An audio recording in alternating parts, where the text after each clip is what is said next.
So here we go. Here's his first mission. Very little text, getting him out there saying, go collect 6 imagination orbs so I can empower you with imagination. So he's going to go do this. Now, what's different from other PC MMO style games is this is a platformer. And so there's a lot of timing and jumping puzzles, things like that, that people aren't quite used to. So we have a little training here. And if you fall off, we have a lot of fun with you here. And so again, you're never actually hurt. You're simply smashed and you come back together again and you keep right on playing. And then, since this might be the first time this player's ever even done a mission or even heard the word of a mission in a game, we give all kinds of clues. So if you go back to the mission giver, he would have said, oh, have you checked the other side to look for these? So there's a lot of like midway clues that we have to put into the mission givers as well. So now he's done his job and it's time for him to get powered up with his imagination. So here he goes, he's got his imagination, and now it's time to go talk to our pilot, and she's going to tell him how he needs to build his rocket to get off of this spaceship. So she says you need to collect 3 rocket parts.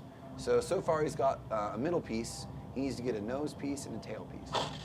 So here's a nose piece. And here's another center piece.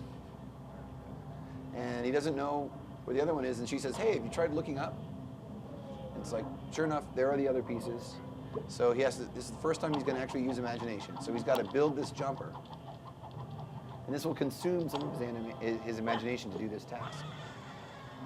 Jumps him up high, and he can begin to smash his way around and collect different pieces. Now there's a variety of different parts that he can collect here.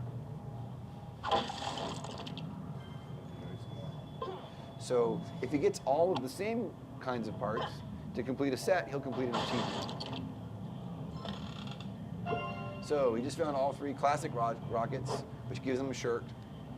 So now he can actually put this on and already begin customizing his character right away. So now he's got all the parts, we'll turn this mission in. And he can get his thinking cap. And so now this is his kind of the next level of building from that quick build he did a minute ago. So if he puts on his thinking cap, kind of goes into his own state here, where no one else is around to bother him, but he's still in the game world. And he can build this object however he wants. So he can drop the rocket pieces on the ground, he can put them in his arms and carry him around, he can drag it right onto the model if he wants to. So it's a very interactive way of building and making your own choices without actually having to do it one brick at a time. So if he's built the rocket he's happy with, he can say he's done, and now he has this rocket. Now, at any time, he can also come back and edit his rocket, and as he gets more parts, change it out at any of the different rocket stations. So here's his rocket that he built, and he can come back whenever he wants. So what we're going to do now is we're going to drop our rocket on this rocket pad, and we made it.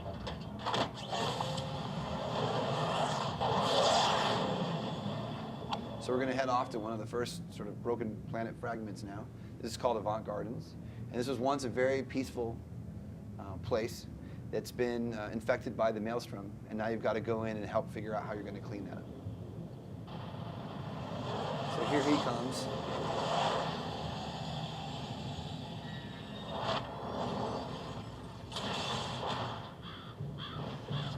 And you'll see some of the first achievements he can try to do, as well as we're guiding him towards his first NPC here.